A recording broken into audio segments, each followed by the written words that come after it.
Good evening and welcome to this Week in Review.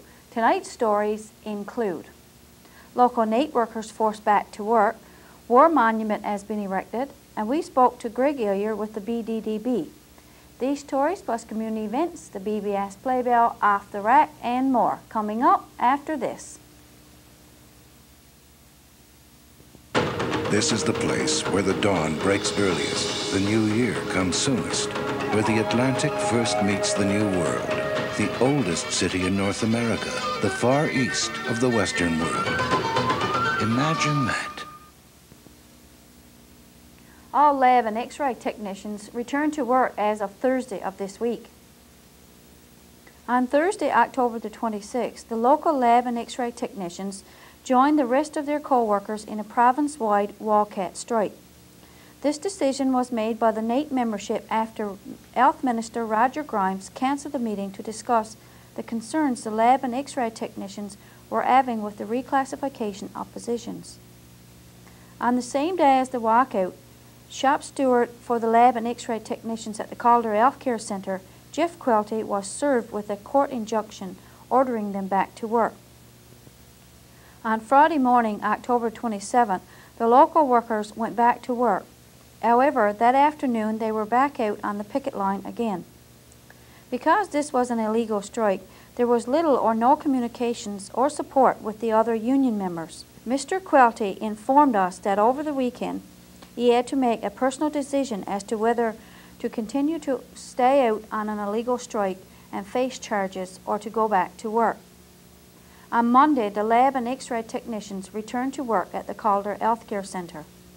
Mr. Quilty stated that the wildcat strike didn't disrupt services as it did in the larger centres, and they were on call in case of an emergency. Mr. Quilty went on to say that this goes to show how frustrated the healthcare workers are to go to such lengths to bring their concerns to government. The lab and X-ray technicians feel that one group is not a backbone of the healthcare system, but that all health workers are an important part of the same system and therefore should be treated equal by the government. On Wednesday of this week, Doug Baker of Umber Memorials was in town erecting the war monument. When we arrived at the town square, the large centre stone was already in place. With the help of Newfoundland Hydro, the two side stones were lifted into place.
The workers then secured them. The monument is the same on the front as on the back. On the center stone is a picture of a sword with a memorial verse. The grey stone on the left as the traditional Remembrance Day verse. The grey stone on the right as a dedication verse. The monument will be officially dedicated on November the 11th.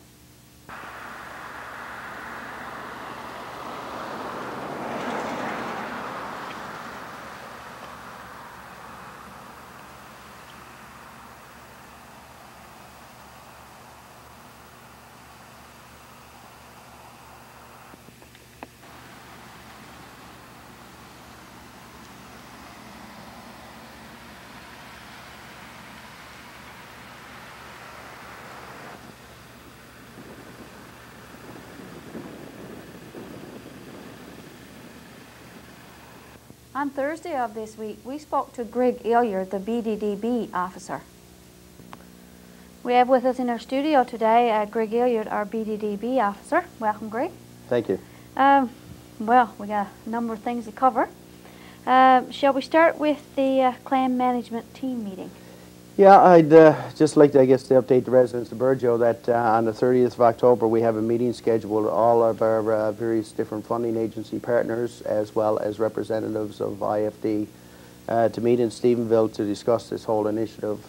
What we're trying to accomplish is at the end of the day determine if not we can come to some agreement and arrangement to move this initiative forward, or if in fact the board would actually remove itself from this whole initiative and let IFD decide what they want to do as a company to move this initiative forward on their own. There is a number of different major issues related to this whole initiative, and certainly it's our goal at the end of the day that we'd like to come back and do a special interview just on this whole project and update the public of Burgeo exactly what transpired from, well, roughly I guess the last year and a half up to where we're to today, and certainly give them all the pertinent information for them to be able to make their own informed decision of exactly what's transpired here in terms of this initiative. Excuse me, Gary Artle and Charlotte Story are involved in this clan project, right? How does Mr. Artle being involved with running for the Alliance Party, do you think that'll have any kind of overlapping, like a business and a politician type of thing? In terms of Mr. Artle's political ambitions, it's a situation with other politicians, of course, as you know, that have had various different businesses. What they do is actually turn it over to either a holding company, a security company, and they go on and do their political thing. And of course, they're removed from the whole aspect of running a business.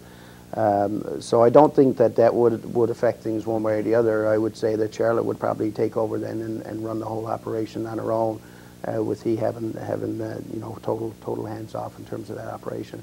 And of course, you know, it's a situation whether or not government funding is involved or not as well. I mean, if they decide to run their own business with no government support, then he's free to do whatever he feels like. It's only when you get involvement with government agencies and funding that you have to remove yourself from these types of things. Okay. Your annual meeting now is coming up. Yep, tomorrow night. Yeah.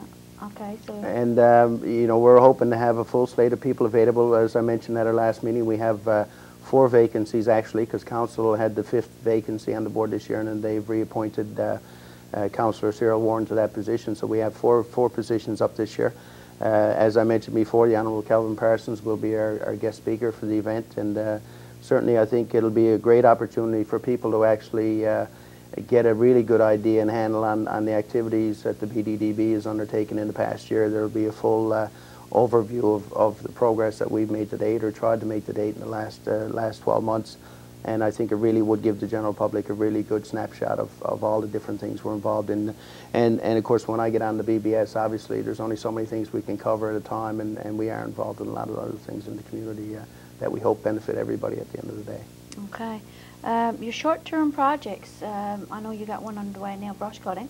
Yeah, we've actually got, there's 2, because we're doing one in partnership with Wildlife here in town as well. But we do have the brush cutting project on the Burgeo Road, and that project will be for about a 7-week period. We've got 9 people employed at this present time. Actually, there will be 10 come Monday, and they're responsible for cutting approximately 6 kilometers of road leading into Peter Strides, 33 feet on each side. So hopefully by the middle of December that project will be completed. And of course the other one we have is in partnership with Wildlife, and they've hired, there will be 4 individuals on that one altogether They're doing a number of things like job own identification programs, as well as setting up another camp for the forestry officials and whatnot to be able to use during various different times of the year. Okay, now you want to explain to us a bit your R&D policy for those projects? Yeah, I think that a little bit of clarification in terms of the brush cutting especially, because I know last year people were aware that we hired over 20 people for various periods of time to make them EI eligible. Last year when we got the project, the first thing happened, of course, we had a $35,000 program. Second of all, we were restricted in terms of the wages, and last year, if people recall, I mean, it was only minimum wage for a laborer, and they got so much for if somebody used a chainsaw, and the supervisor got so much. This year, they actually substantially increased the rates of pay for each one of those positions, so obviously when they did that, number one, we couldn't hire as many people. Number two, instead of giving us the standard, I guess, $35,000 this year, that grant was only for $25,000. So a combination of those two things, with the increase in wages and, of course, the reduction in the grant itself, would only permit us to hire 10 people, which is not so bad.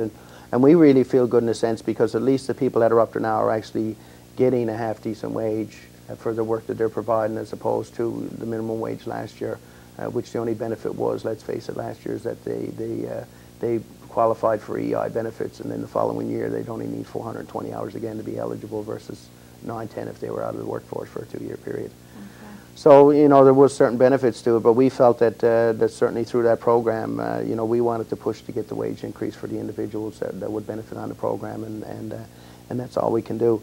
In terms of our overall hiring policy, and people will recall last year I mentioned that the way we've set it up with the board, you know, at the beginning, and we're following this right to a T, and we're not going to deviate from it, is that the people that need the least amount of hours would be the first individuals to be hired on a project, and it would be based on position by position in terms of how we pick the individuals. The only exception to that would be our foreperson, because we feel we're still obligated and responsible to get a project done. If we're given $25,000, $50,000, $100,000, at the end of the day, somebody wants to see something tangible done for those dollars, and certainly the BDDB does, because if we go back to funding agencies, we can say, yes, you gave us X number of dollars, and we completed a project that you wanted done, and it's of good quality. So we feel that in order to move that ahead, we want to be able to have the flexibility to hire the best qualified, what we feel is the best qualified foreman to get the job done. And that foreman might only need 2 weeks of work, and the project might be for 7 weeks, but we'll keep that person out for 7 weeks for consistency and continuity and the individual to know what the job needs to be done. So that's the only time that we've ever deviated, and the only time we ever will deviate from our policy. It's a situation where we take the people that require the least number of hours to be EI eligible, and then we'll move on down the system. Okay, so that's the only 2 projects you got on the go now. So is there any more in the works coming up? We are hoping. We just, there was an announcement made earlier this week about the material stewardship program, which is an environmental program. There's a couple of things that we have on the table that we're looking at right now to apply for that program, as well as the Department of Municipal and Provincial Affairs has a job creation program that they announced sometime last month, and of course we have 4 applications in that program right now as well for different initiatives within the community, and we haven't heard on either one of those at this point in time. So we're kind of hoping, because of everything that's transpired politically last week in terms of the provincial government and all the shuffles and everything, and of course what's happened federally now this weekend, because a lot of the provincial politicians, as you're probably aware, are going to certainly get involved in the federal election one way or the other, that we're hoping when the smoke clears in the next week or 2 that they'll start making some announcements in terms of these short-term job creation projects. So we feel that hopefully we can get a couple of those as well. So what kind of time frame are you looking at?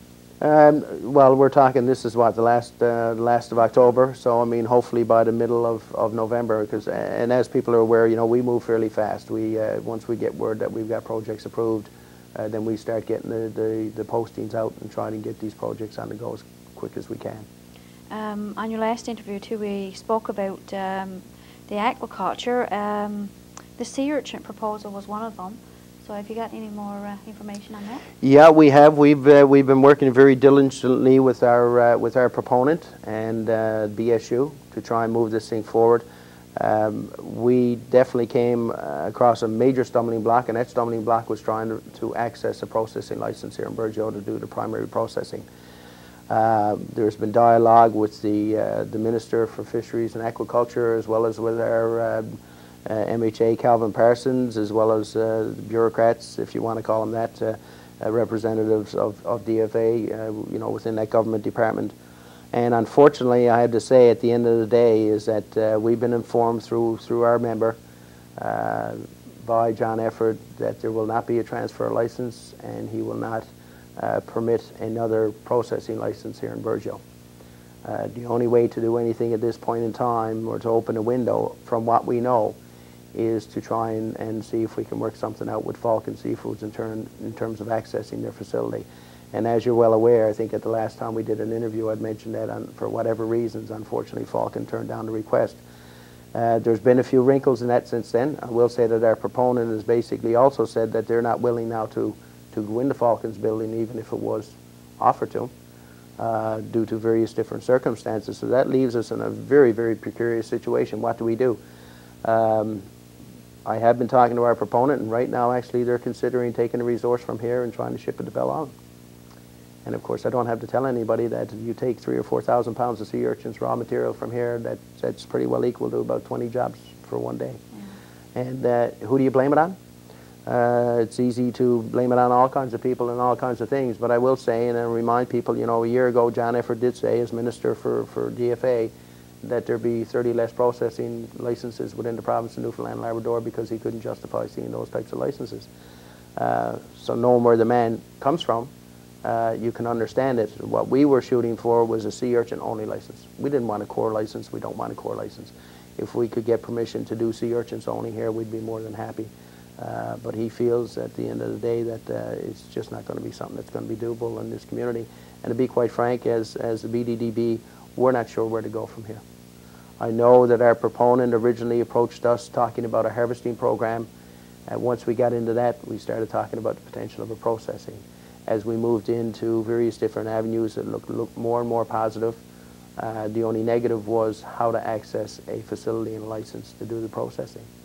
And today, that's where we're to. We don't have it, and it looks like we're not going to get it. Not unless somebody can determine some way, shape, or form how to do it. And to be quite honest with you, we've tried all kinds of avenues. You know, and I've called in people that I know that are what I consider experts in the fishery business. They've been into it for years and years.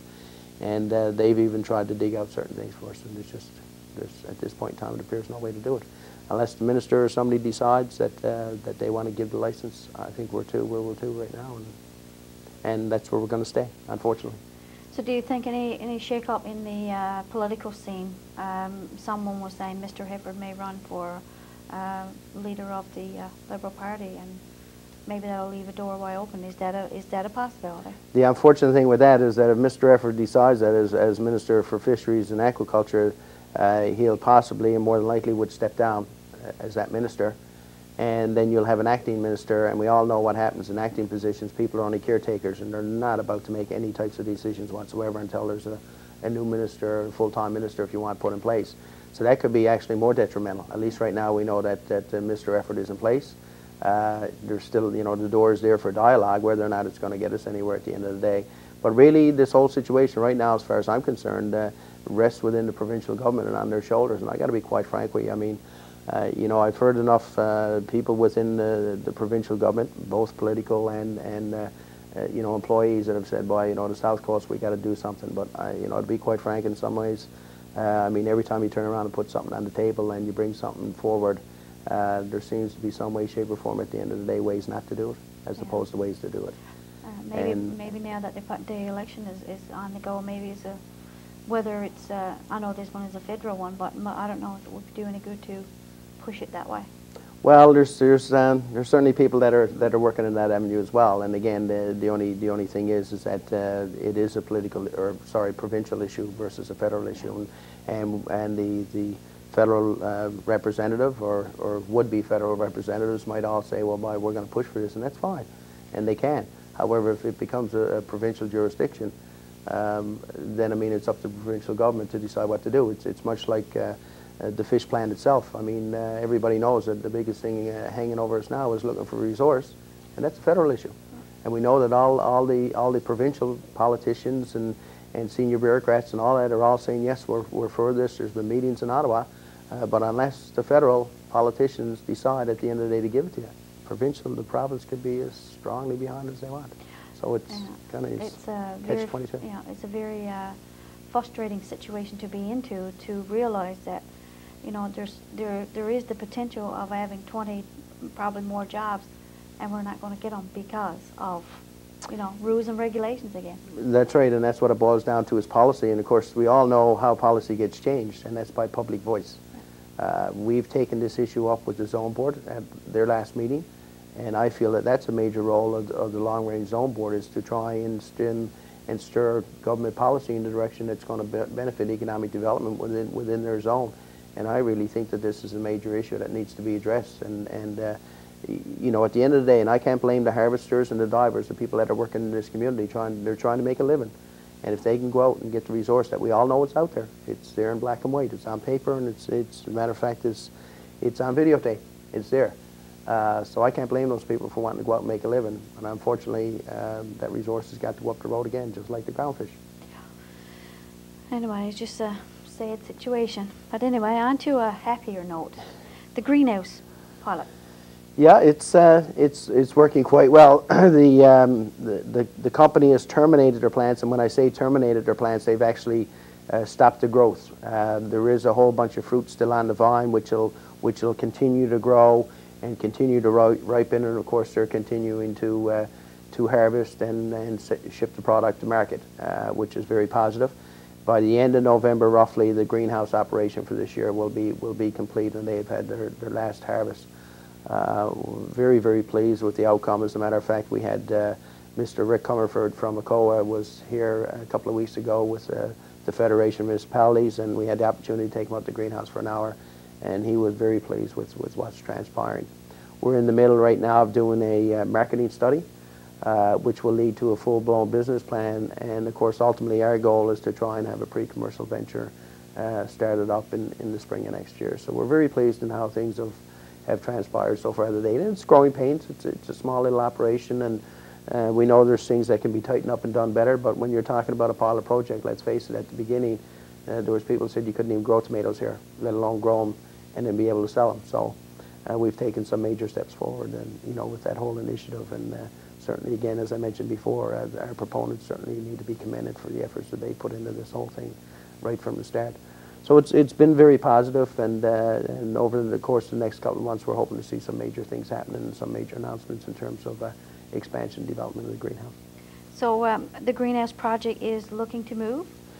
That's one of the hurdles that we faced in the last few months. We've had discussions with the present owner of the property there, and unfortunately, at the end of the day, we couldn't come to a consensus on how we should handle it. So it was felt that in order for us to be able to move this operation forward in terms of dealing with the various different agencies and government departments, that we need to have the ability to secure property.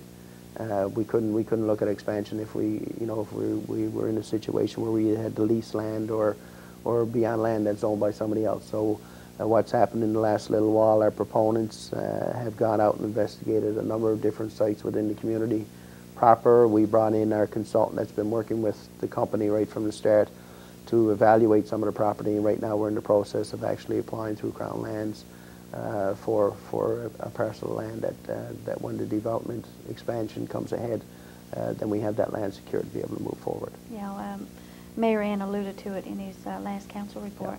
Yeah. It must be an interesting way to move a greenhouse, the one that's already there. The one that's already there would have possibly had to be moved anyway. Okay. Once people envision what transpires in terms of really a greenhouse operation, like if we go into the next phase of this overall project, you won't see 5 or 6 separate greenhouses. Greenhouses are actually built for efficiency in a Quonset stall where they're actually joined together, and it's really one big major building that you can separate into sections once you get inside it. What we had to do here to I guess, I won't say appease because it's really the wrong word, but to be able to prove to people that we could do what we said we could do, then we just had the one greenhouse facility.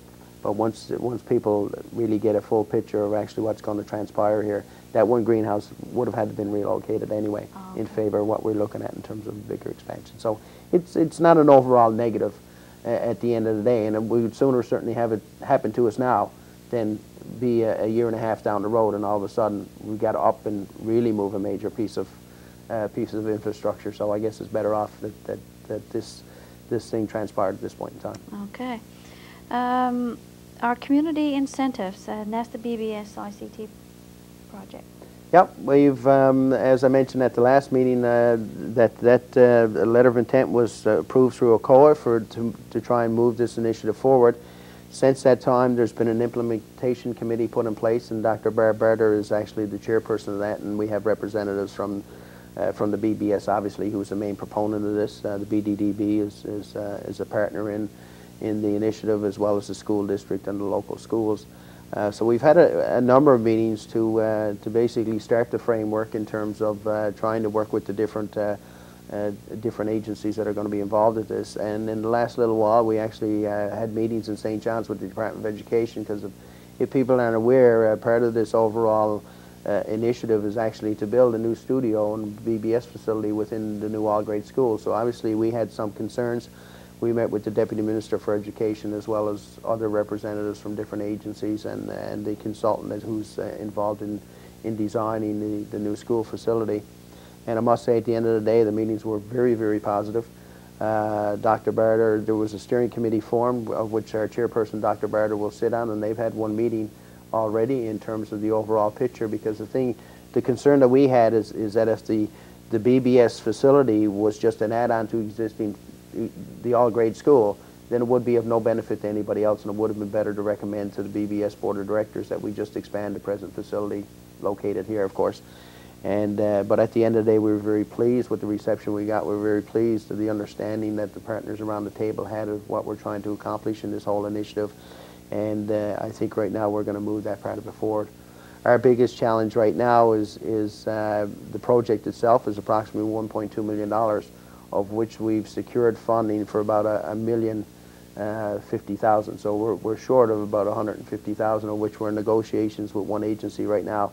We were hoping that by this time we would have had that done, and then we could seriously move this project ahead, because again, another part of this initiative is to hire a program manager as well as an IT facilitator, and without those two people, we feel we can't really start moving this thing forward. So we're really hoping that in the next week or two we'll have all our funding agencies totally secured, and then we'll be able to start the process of job descriptions and advertising, and of course starting the implementation process. And of course another one of those major initiatives within this whole program is actually the upgrading of the BBS system for the residents of the community. And this is how this initiative started, obviously, or actually. And certainly we want to try and move that ahead and see if we can get that part of the overall initiative completed as soon as we can. So we're moving forward on that, and I think within the next month or so, hopefully everything will work itself out, and people will see some major happenings in that area. Okay. Kiosk maintenance.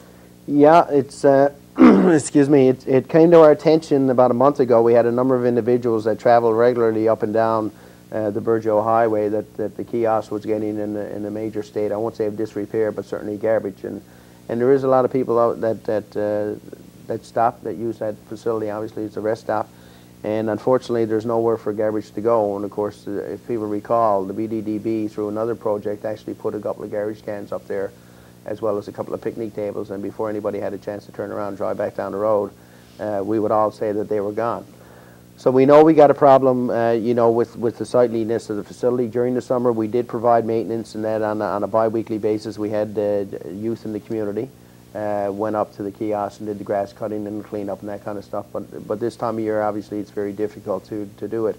So we're addressing the issue right now. We're hoping that by the spring we'll have some type of system set up whereby once the snow goes, it'll be on a weekly basis. Somebody will actually go in and check the grounds and make sure that it's cleaned up. And of course, once the summer season starts, then we'll continue on with the grass cutting and those types of maintenance activities that would take place. We do have some initial plans of what we'd like to see developed in the overall kiosk, and I really don't want to get into it right now, because I mean we're still in the preliminary stages, but certainly we want to see that whole area enhanced and become a major attraction whereby we can draw people off the Trans-Canada Highway stop, and hopefully by stopping they'll see certain amenities and certain things through this kiosk sign and whatnot. They'll say, hey, maybe, well, we can't make it down to Burgeo on the southwest coast this trip, but maybe we should make a special trip to come down here, or even in fact draw people off the Trans-Canada Highway to come down here. So there's certain things we like to see done there, and obviously one of those is providing proper garage receptacles. And of course, in the area that it is, we have to provide something there that somebody's not going to be able to back up a pickup truck or, you know, a station wagon or whatever and throw it in the back and take it home, because that's what's going to happen. So throughout the course of the winter, we're going to be looking at some of those things and try to put some more amenities in that facility, you know, come the spring or early summer next year, and continue on. But I guess I just wanted the public to know that we've identified that. We know that there's a problem up there, and it's really trying to work it out now to ensure that we can provide the proper maintenance. And I don't want anybody to think that it's there and we've neglected it. It's just one of those things that we're working through right now. Okay. And certainly, last but not least, is your Small Business Week workshop. Yeah, excuse me. This past Wednesday, actually, we had the representatives from the Department of Development and Rural Renewal came to Burgeo, and I'm sure some people probably saw the notice on the BBS in regards to that. And they put off approximately an hour to an hour and a half workshop. And what the whole workshop was about was actually stimulating people's thoughts in terms of developing their own business or other initiatives within the community. It's not always just we're looking for people that want to go into business all the time. It's people that want to see their community enhanced and developed, and to bring forward ideas that are going to, you know, overall develop the community. Not just the BDDB is not just there to say, if you've got a business idea, let's help you get your business going. We're there for a whole host of other initiatives as well at the same time. So this actually workshop, you know, was called Identifying Opportunities Within Your Community, and certainly it was a set of kind of opening people's eyes to what's within your community, that's your strengths and your abilities to do things, and of course to look at things in terms of a global marketplace, in terms of, you know, there's in this day and age, it's not just within your community, and it's not just within your region or not just in the province anymore. I mean, there's a whole world out there, and of course with the BBS ICT initiative is a fine example of how once everything gets linked up, I mean, the people in this community and within the Southwest Coast will find that things within the world are just going to be at their fingertips phenomenally, and that's what the seminar was all about. Part of that seminar was they presented a tape on doing research and development in terms of different ideas and different initiatives. And one of our conversations led to a very interesting topic in terms in Canada, there's 1.9 million things that are patented. In the United States, there's 9 million items that are patented. Now, what's patented in the United States, not patented in Canada, can be patented and owned in Canada. So if somebody decided they had an idea, or just decided, hey, I think I'm going to search the web and I'm going to look up U.S. patents, and I'm going to go down through these 9 million patents and look at one of those patents and say, I think that's something that I can either develop or sell within Canada. They can actually take that patent and have it patented in Canada and to develop it themselves. So you don't have to reinvent the wheel, is what we were talking about. There's things out there that you can determine in the same way we talked about, and the greenhouse is a prime example about identifying what's imported into Newfoundland. And the things that are imported in here, is there a big enough market that you can actually eliminate that import market and have it developed and sold within your own marketplace area in Newfoundland, Labrador. And it's a prime example of what we're doing with the greenhouse. I mean, all our tomatoes up until now have been imported, and they're still being imported, obviously. But obviously they've dropped a little bit, because what's happening is our local proponents have developed a greenhouse. They put tomatoes on the market, and therefore now it becomes the product of choice versus having to import that product into the province for consumption. So it's those types of things that kind of open your mind, and there's ways and means of doing it, and that leads into the tape that I presented you with that you know, at some point in time I'd like the BBS to show. It just opens people's mind. There is resources out there available to assist people if they've got a certain idea or a certain initiative they would like to see. The Small Business Center, which is located in St. John's, actually can provide that research and data information. So let's say if I've got an idea, and we'll go back to the sea urchins, and we want to develop it, and nobody ever came to me and I sat in the office and said, gee, I wouldn't mind.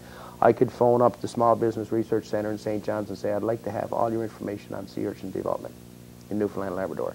And they actually have staff that would compile all the information, send it to you. You would probably have to go through it. Some of it would probably be pertinent, some wouldn't. And then you'd find the information you want, and at the end of the day you would actually send it back to them, and they actually provide the postage to send it back as well. So all it costs you, and then they also have a 1-800 number, would actually be the time to say, I would like you to research this topic for me and provide me with all the information. They'll do that, mail you all the information, you do the research and whatnot, and make your data collection, and then you put it back in envelopes or boxes provided with already prepaid postage and send it back to them. And that gives somebody, and that's really the initial stage of anybody looking at an initiative or a new business venture or whatever they might want to think about in terms of, you know, developing and enhancing their community. And they can start that process very easy. So I think by showing the tape sometime in the next little while certainly would stimulate people. The other thing we did talk about is that right now at this time in rural Newfoundland, there tends to be not a lot of new initiatives that are coming forward. And we talked about the old adage, for example, Newfoundland is filled with alders. Most people look at alders as a pain. People don't want to use them or burn them because they're too hot, and most fireplaces can't handle it. However, you know, instead of looking at alders, say, cut them down and throw them back in the bush, if you could look at alders and say, maybe we can develop that into a log, which in turn, if somebody could develop a stove or a fireplace that could handle the excess heat of alders, can you imagine the business that would be presented? And alders are a good burning material. It's just that it's too hot a material and it can't be handled in the present form that it is with the manufactured items that are available to use it. So these were the kinds of things that we were talking about last night, is that if people can kind of open their minds and let their imaginations run wild, and if somebody, for example, could find an alder log and then in turn work partner with somebody that could develop a stove or a fireplace that actually could handle the burning of alders, then you've got two people in business, and they provide you know, that type of atmosphere. Oh. So it's just opening your mind to new and different ideas, and that's what we, you know, we'd like to see kind of people start moving in that direction to bring some more things forward. I mean, we can do it as a board, as the BDDP, but the board is really only driven by the community and the people in the community. Let's face it, we can't. I'm not a believer in force-feeding people things. If it's out there and the community feels that they want to do it, then it's our role to try and assist and facilitate and move things forward. If we don't have ideas coming our way, then obviously, you know, we can't move. We know we have our strategic plan, and that's fine, but that plan is breathing and alive, and we need people to kind of help move that forward and build ideas to, you know, to bring things to the table. Okay. Is there anything else you'd like to add? No, I think that's that's enough for now. All I can say at the end of it is that, you know, our annual general meeting is tomorrow night, and the BDDB is here for the residents of this community. It was developed for Burgeo and its residents, and we certainly encourage people to come out tomorrow night to find out what the board's all about and the different initiatives we're involved in. And by no means are we trying to put anybody on the spot to say, you come out, then we're going to figure out you're going to want to be nominated for the board of directors. That's not the case. If somebody does get nominated, then they have the rights, every right to decline. But it's one of those things that the board's only as strong as the people within the community and the people that get involved in it. So we certainly encourage the public to come out tomorrow night and find out what the BDDB has been up to. Well, thanks very much for joining us. It's been a pleasure again. And we look forward to chatting with you again in the future. For sure. Okay. Thanks. Stay tuned for more of This Week in Review coming up after this. Come for a good time and we'll sweep you off your feet with jigs and reels and festivals and the world's most friendly folk. Dance your cares away at the Telegrew Soiree. Imagine that. By this time, each householder should have received a letter from the Burgeo Town Council concerning the new garbage regulations. Some of the regulations Mayor Ann mentioned in his last council report. One of the new regulations states that you put garbage in a proper garbage bag, not these bags we get when shopping from the local grocery stores. We have to use the large garbage bags and put the smaller bags into for pickup. Bought refuse such as appliances, hot water tanks, furniture, car parts, scrap metal, wood, trees, etc. are not collectible and is the responsibility of the owner to get it to the dump. This also applies to persons doing work at home such as sodding, roofing, etc. Mr. Conrad Dunford informed us that he will be offering a service to residents that have no way of getting these types of refuse to the dump. Anyone needing this service, please contact Mr. Dunford at 886-2822 and he will be happy to help you out. We spoke to Mayor Ann about his recent appointment to the Law Society Discipline Committee. In our studio today we have with us Mayor Ann. Welcome, Mayor Ann. Good evening, Marie. We just want to ask you about your appointment to the Law Society Discipline Committee. Yes. How did that come about? Well, the way it came about, I guess, is Minister Parsons, in fact, he asked me 3 times. The first time he asked me to go on the committee, I said, I'm not interested in that. So then he asked me again, and I said, no, I think I've got enough on my plate right now. So he finally called again, and he said, I don't think you've got enough on your plate. And he said, there's not that much to it. You might meet once a year, or you might not meet once a year. And he said, I'm going to put you on there anyway. And shortly after that, I got a letter saying I was appointed to the Law Society Discipline Committee. And apparently it was announced on radio or television or something, because several people had heard it and was asking me about it. So that's how I got there. And so how long is the appointment for? The appointment is for 5 years. And just to give you some idea, really there's not that much to it. What it is if a lawyer should behave unethical, his behavior is not ethical to the law of trade, or I suppose to say something like if a lawyer was representing a client and didn't really represent that client fairly, or at the same time he could be representing a client and then dealing with someone else regarding the same matter, where he would be considered to be in a conflict of interest, and so on, well then that would come to the Law Society Discipline Committee. So really what we are is sort of a jury who would sit out and air the lawyer's case and so on, and see whether he should be disciplined or not. And the appointment, like I say, is for 5 years. There's 30 people on the committee, and there was 15 new appointees when I received my appointment.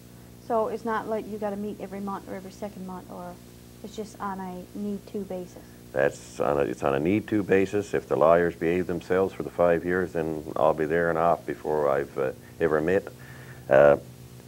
It's not a paid position.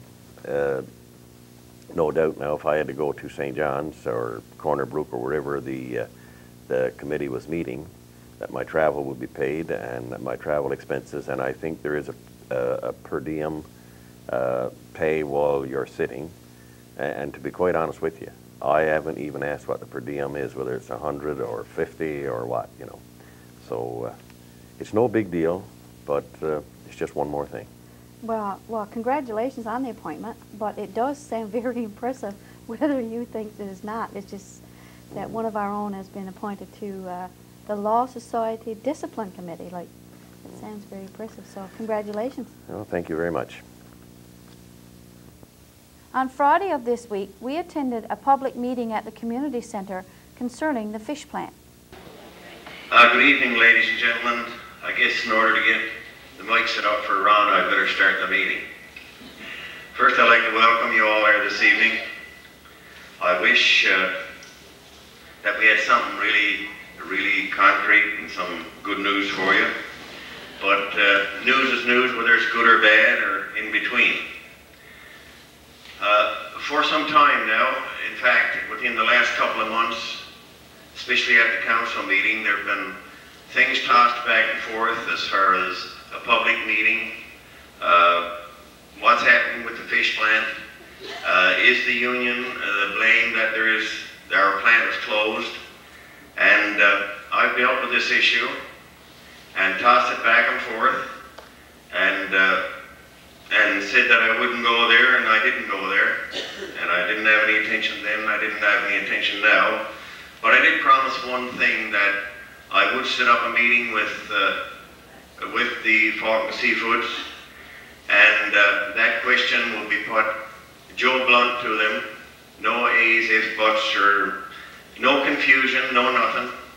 And the question of the union and the inshore fish here in Burgeo being produced in Burgeo would be asked of that company.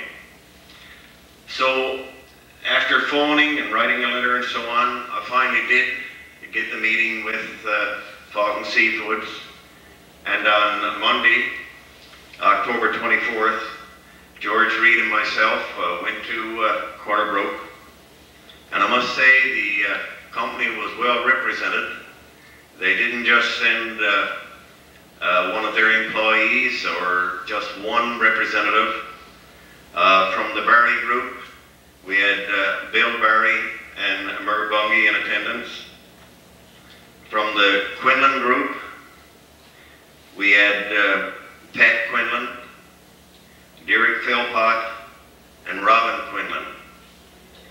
And from the Daly group, we had Terry Daly, Rosemary Daly, and Keith Williams. So, you know, it seemed to me as if we had the top guns of Falcon Seafoods there. So it wasn't long before, when the meeting got moving, that George and me got into, I guess, the two main issues, which was what was in store for the Virgil Fish Plant in the year 2001, and expressed some of our displeasure that over the years, and now we're gone, there's another year over the year 2000, and if anything, we've had less employment in our plant in the year 2000 than there was in the year 1999. Anyway, addressing questions in the order, I guess, of that we had them on our agenda, they were asked quite clearly, was the union the reason that the fish plant in Burjo remains closed? And we were quite categorically clear in their answer when they said, definitely not. The local union is not the reason that the fish plant in Burjo is not open. They said they have absolutely no problem in working with the union. They've got a union contract. They worked in Burjo last year. They had good production. They had good quality production. They had absolutely no problem in the operation which carried on in Burjo in the year 1999. They went on, however, to reiterate with that, there is no problem with the local union in Burjo. However, they do feel that the union at the IT office, that's the McCurdy-Anstey group, have not given Burjo the support that they felt they should have been given. McCurdy and Anstey know all too well that it was they who led that company down the road to invest millions of dollars in a fish plant. It was they, and there's people in this room besides George Reed and myself who were there, who know that they were the people who told these people to get refrigerated seawater boats ready. And these people did that, and they invested big money in that. And it was our intention that crab outside of 200 miles would come to Burjo. However, when the backing was needed to bring that crab to Burjo, I really and truly and honestly do believe that your union did let you down. That was my opinion then. I'll guarantee you on that. And so I guess, George, we should deal with each issue as it goes. And I know that all along, prior to the crab coming into Burjo and so on, that many of you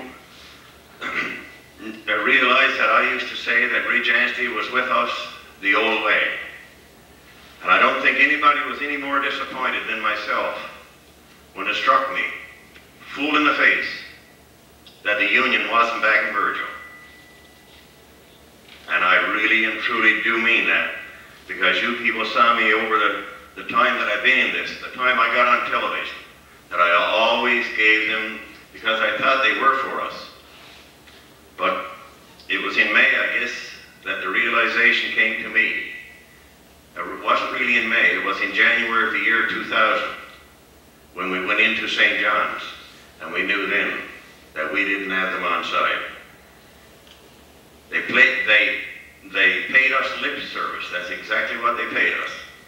And I've got a letter here that I wrote in May the 3rd, 2000, myself except for who it was addressed to.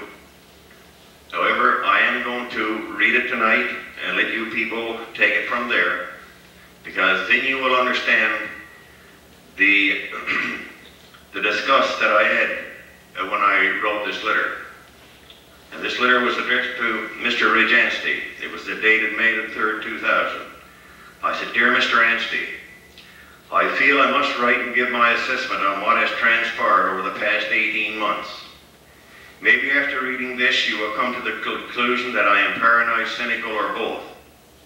Who wouldn't be after all the wheeling and dealing that has taken place? In my opinion, myself, and more importantly, the people of Virgil, have been used to once again make accomplishments for the Union. The goal was never to get crab for Virgil, but to get a quota for the Trawlermen's Co-op on the back of the town of Virgil. When we started down this road, there was never a doubt where the crab would be going, but the big problem was getting a quota increase. Ridge, you had your finger on the pulse of things and knew what would be taking place in Gander in March of 1999. The town of Virgil should have been there by the busloads. If we had, maybe that 3,500 ton increase would not have gone the way it did. Were we purposely left out? I started having misgivings about you and the Union in September 1999. Both you and Earl attempted to persuade me from bringing the membership to St. John's. Why shouldn't we have been present when something as important to our survival was taking place? If we had not been there in force and got representatives to that meeting, not one crab leg would have come to Virgil from the exploratory. You and Earl know that statement is true. In December of 1999, your union adopted a resolution put forward by you or Earl that the union would not support community or regional quotas. This did not help us. What is wrong with community quotas? Both of you are always crowing about companies taking quotas from one town to another. Wouldn't community quotas take care of that problem? In January of 2000, we set up a meeting in St. John's with Hefford and others. It was clear you did not approve of this meeting and gave us lip service only. If the forum in Virgil on March 25th wasn't enough to convince me that you guys were not in our corner, then the few minutes we met on April 25th confirmed it beyond a doubt. The biggest problem we have in Virgil is not Bill Barry, but the union's ongoing objective to destroy him, even if it means taking a town down to do it. During the NEOS fiasco, I was blacklisted for thinking for myself and voicing my thoughts. It is not the union's mandate to think and speak for everyone in this province. I have enclosed the minutes of our meeting in Corner Brook, October 1998. If anyone can read this and come to the conclusion that we were not going to get special attention, then they read differently than I.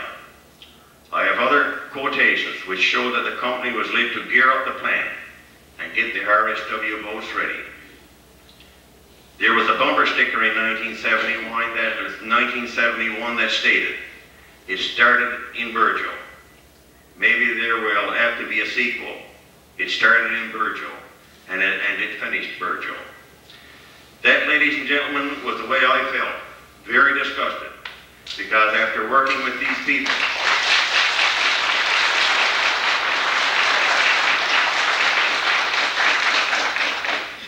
when I went into this, I thought the people that I should be very distrustful of was the company.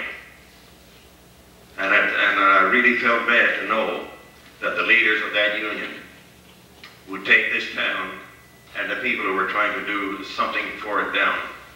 That is the feeling of Falcon Seafoods. And we learned in there, well, I didn't learn in there the other day, but I know that at this present time there's a group, it's known as the Trawlermen's Co-op. They're presently building a brand new 105-foot vessel, refrigerated seawater, in Glovertown. That vessel, you can be as sure as you're sitting there, is being constructed to harvest crab outside of 200 miles. We were also informed that the crab she'll be harvesting will be going to Bonavista.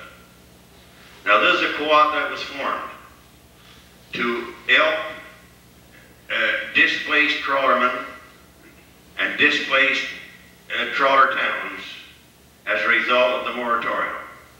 Well, where are you going to find the displaced trawlermen or the displaced towns any more than you're going to find right here on the south coast? I don't think anybody can answer that. And I think myself that this is the conclusion I've come to. This was the conclusion that we came to after the forum in March of 2000. This is the conclusion that Fog and Seafoods have come to. I think we had this in the bag. I really, really do. And I got my doubts that there isn't people here who sat in on our committee who know that we said the union has got to come on side.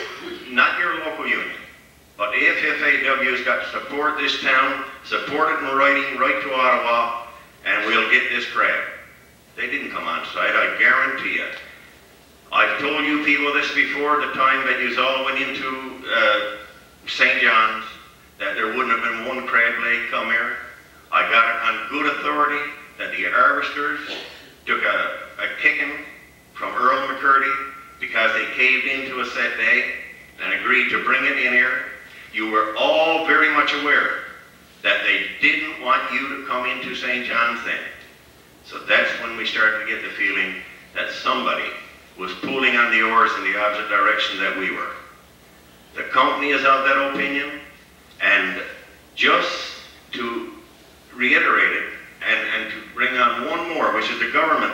See, this was a three thing. It was the town of Burgeo, it was the provincial government, it was the union, and it was the federal people. That's who we were working for to get this crab for Burgeo. I came to the conclusion the union weren't pulling their weight. The provincial government, Galvin Parsons is of that opinion. Falcon Seafoods is of that opinion. And I think George has got a bit of a tape there, which he's going to run now. For some of you heard Mr. Matthews make those statements in the fire hall, but he's got it on there, and he came to the exact same conclusion. One of the issues we went in with the company the other day was the union a problem? And they said, definitely not. The union at the local level is not. However, the bigger union is not putting the support in to get the plant open, not supporting getting a resource for Burgeo. Number two, we got on to about this bit of ground fish that's being trucked out of Burgeo. And they made it quite clear to us that they've got too many plants open that's in the red. That you just can't open a plant for every little bit of fish that's being harvested. That would mean for the little bits being caught in Galtas, a little bit caught in Ramey, a little bit caught in Burgeo. And they made it quite clear that they definitely will not be opening the plant in Burgeo until there's a core product in there. If the government doesn't come across with a resource to open the plant, then they will not be pursuing trying to process the bit of ground fish that's here. Barrie City closed one plant this year. I thought he said it was in Bombay. Dailies have closed two. They gave us the names of the plant. There's some plants that's on the chopping block for the year 2001. So, you know, well, there's nothing we can do. I mean, they own the plants. They consider it not feasible, economically feasible to open them with a small amount of product. So that's the situation there. So as a result of our get-together, what do we do next? So yesterday, George and myself, we went to Stephenville. We met with Bill Matthews and Calvin Parsons. It's an election year. We laid it on the line with them, you know, that people can vote for whoever they like, and very well might vote for whoever they like, but much more, they may not vote at all. And told them the importance of really trying to get Burjo to the forefront if they wanted to deliver the seat for Bjorn St. George's to the Liberal Party. I must say they were quite receptive of it, and this evening I received a call from Bill Matthews. He has had a conversation with Minister Tobin, and again explained quite clearly the situation as it exists here in Burjo. He's got commitments from Tobin that, you know, he will definitely do what he can for Burjo. He haven't forgot Burjo, not since the time he was in here, I don't know, a couple of years ago, something like that. Bill feels that working with Tobin is going to be a lot more beneficial than working with George Baker. So that's what George and me did. We planned on keeping the Burjo issue in the forefront of government. The company advised us that they're going to set up meetings with government and put the Burjo case forward there. But George and myself feel, and the company too, that it's time for the local union the executive, to get yourselves well organized and start putting the pressure on Chis Cribb of the Trotterman's Co-op and on Anstey and McCurdy, and start putting them on the spot as to what they're going to do with this 105-footer which is being built in Glovertown. They're pretty certain that a commitment has been made to carry the crab into Bonavista. Now, you know, I think there really is. This is the case for you, the people who are the union members, to get some outright answers. And it's no good for them to say that they don't have any involvement. Just ask them, who's financing the boat which is being built in Glovertown right now? They do have involvement there, and they can say where that fish is going to be landed.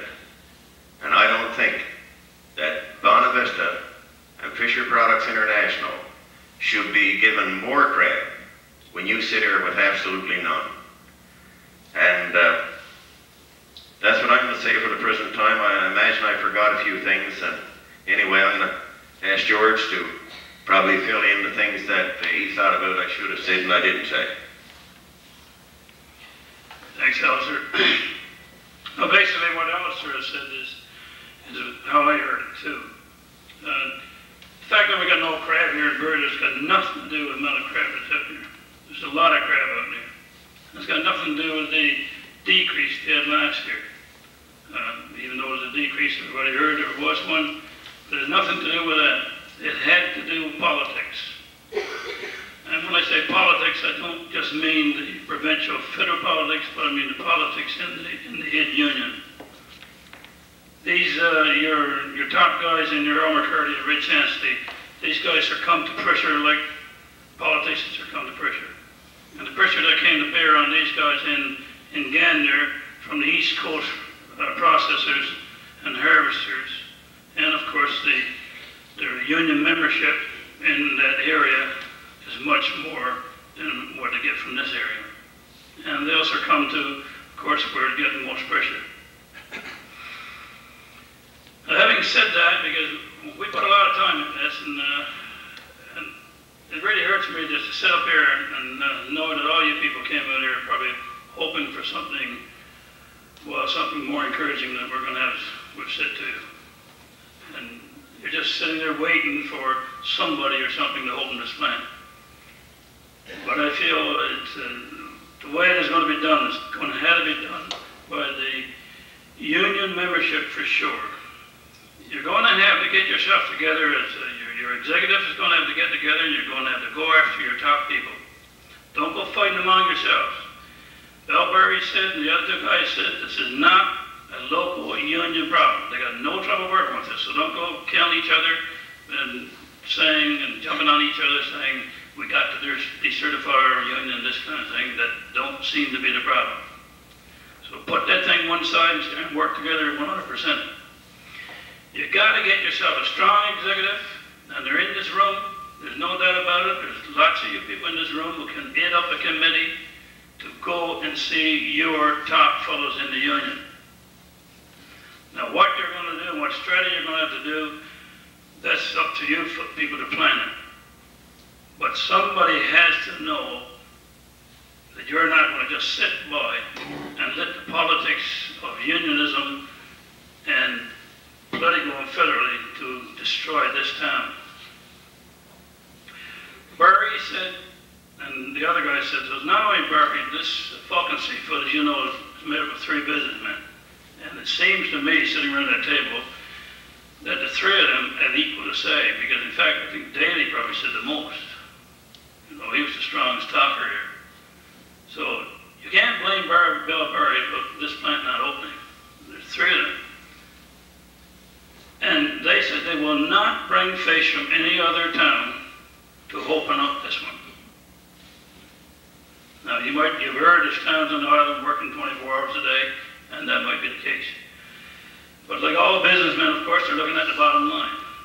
And they're not going to truck fish down here if they can process it somewhere else much cheaper. Now, that's the deal. They're just not going to do it. Now, I got a feeling that they're holding us up for, I would say, kind of ransom type of thing, you know.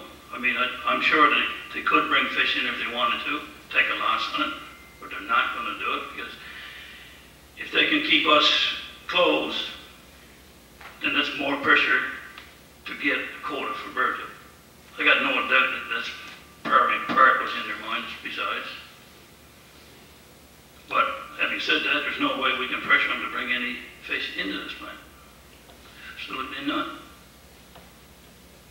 The fish that's going out over, they said if they could get a core fishery, probably 1,000 tons of crab, or some shrimp and crab, that they would process every bit of fish that they could get on the South Coast. They would not sit by and let any fish go in over that road. Not even, they would say they would even buy the lump spawn, they would go after everything that they could once they get the plant operating. But until they get a core fish to go in there, I don't think you're going to see it open. Not a chance. Now, is it possible to get it open?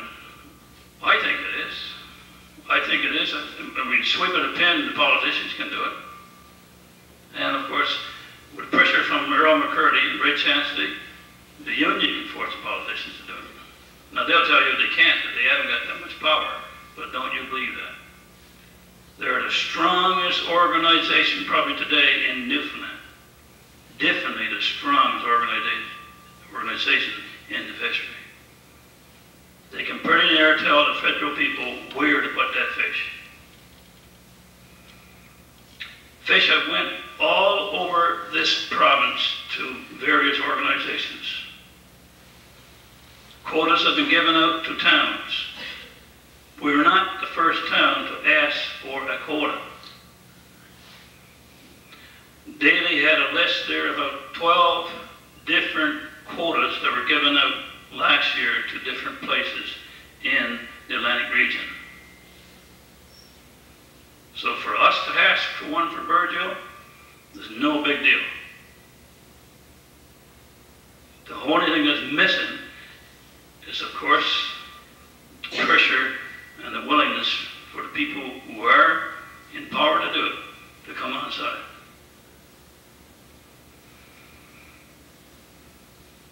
So, you know, it's just got to be done. To leave here and just figure that somebody's going to do that tomorrow is not going to be. You're going to have, you're all members of this union, you're going to have to put your foot forward, get yourself organized, and get the ball rolling from that end. And don't take a no for an answer. Well, you know, everybody votes here so we can all put pressure on politically.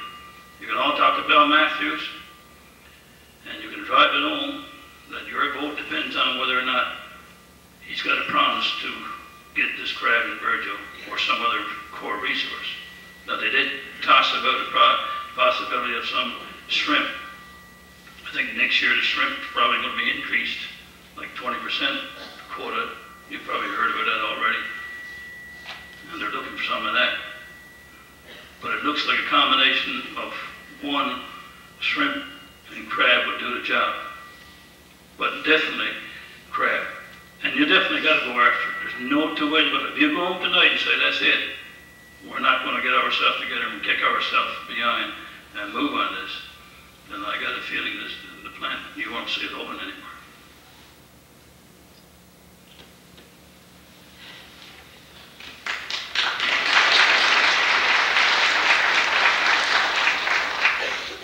I will say, you know, you really do carry a lot of weight, and we can all sit down and we can say, oh, well, I haven't got the education, or I can't write, or I can't that, and I'm no good for this, and I'm no good for that.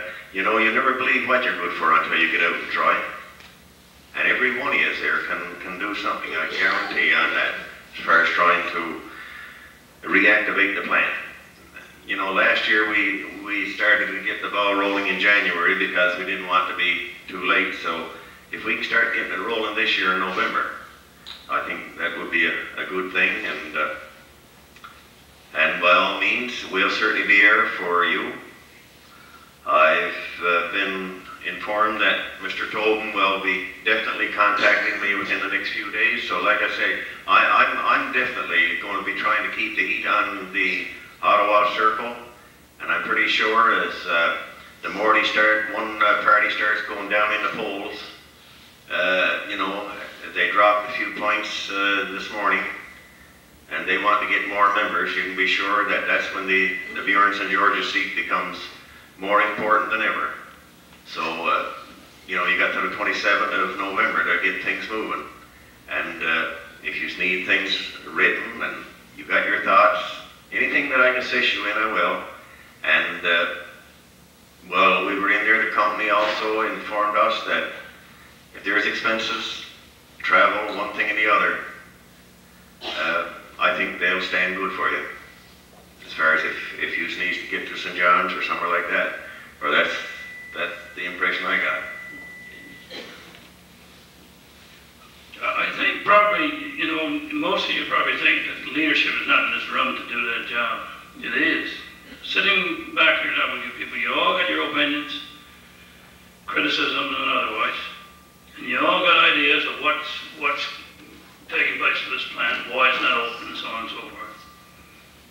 There's enough leadership in this room to be able to put some pressure on both politicians and your main union. Don't fight among yourselves, but get yourself organized with strong leadership and go after it. You have to believe that it's possible to do it. And if you don't believe it, then it won't be done. There's no doubt about it, because there's only certain things that I would say, like Alistair and myself can do. We can talk to these politicians because for some reason or another they would sit down and talk to us. But you people got the power. You did that with the nomination just a week ago, getting Bill Matthews elected. If it wasn't for the crowd that turned out in Virgil, Bill Matthews would not have got in. Of course, every town can say the same thing, but we can definitely say it, because he got 300 some odd votes there to 87 for the other guy, and he won by 125 votes.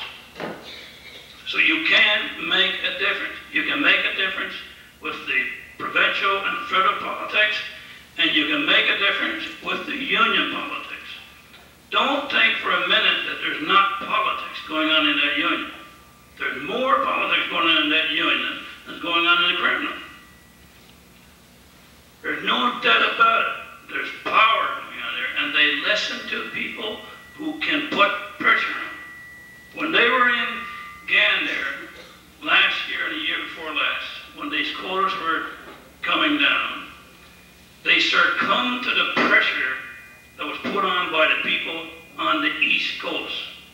The processors over there and the harvesters put the pressure on for the crab to stay on that coast to be processed and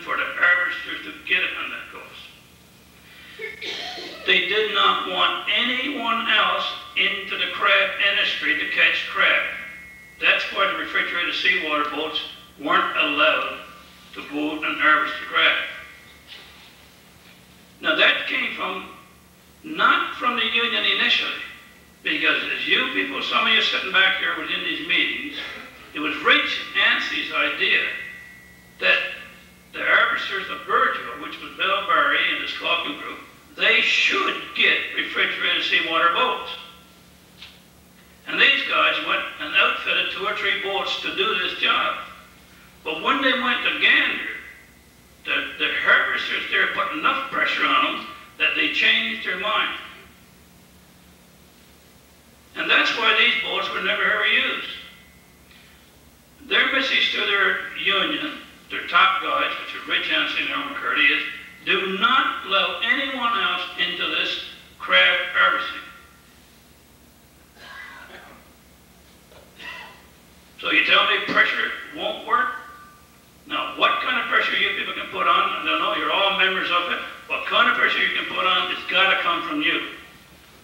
You know what's going to work. But if you don't do it, I can guarantee you now, you're not going to get them come on side and say, fine, we're going to shovel down so many ton of crab in the Virgin. They will not do it. It's going to go where the pressure is already. This boat that's being built in Glovertown, 105-foot refrigerated seawater boat. No other crab man out there can have a boat over 65 feet, I think. This boat is 105 feet, refrigerated seawater. They have a quota of 500 ton. That's 1 million pound of crab. They're going to take it and carry it to Bonavista. Now, that group was set up for the trawlermen. You will not go into any town in Newfoundland, especially on the East Coast, and find any more trawlermen than there in Virgil. So you have a right to that crab. You've got just as much right to that crab as anybody down in Bonavista does. And that's what you're going to have to go after. You're going to have to go after Chess Crab, who's the figurehead for this trawlerman group, this co-op they call it. But our understanding is that the co-op is really run by the union executive, which is Rich Yancey being the top guy there with it. And you can find that out. There's people here can find out how that company is made up, who makes it up, who runs it, who's the executive officer of it. You can find all that stuff out. Find it out and get the information and go after them.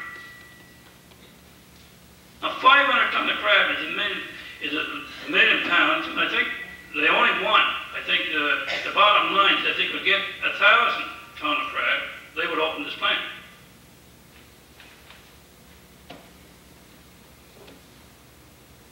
So, you know, it's not a done deal, but if we sit back and don't do anything, I'm telling you, you're not going to get a thing. Not a thing, sir. Not a thing. These people got not one iota of bringing 1 pound of fish down that road to open up this plant.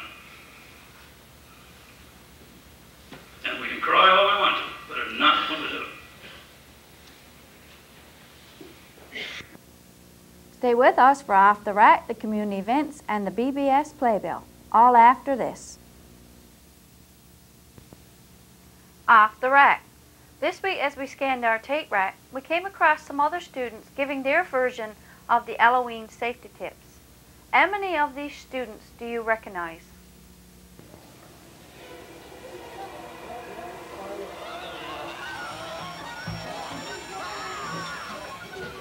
No, stop! Stop and listen before you cross the street. Now let's say it together so we won't forget. Stop, look, and listen before you cross the street.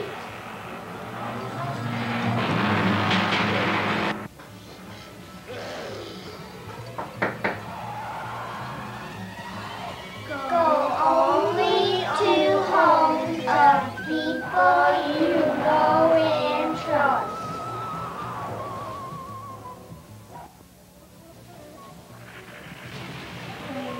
Always wear a bright costume so you seen at night.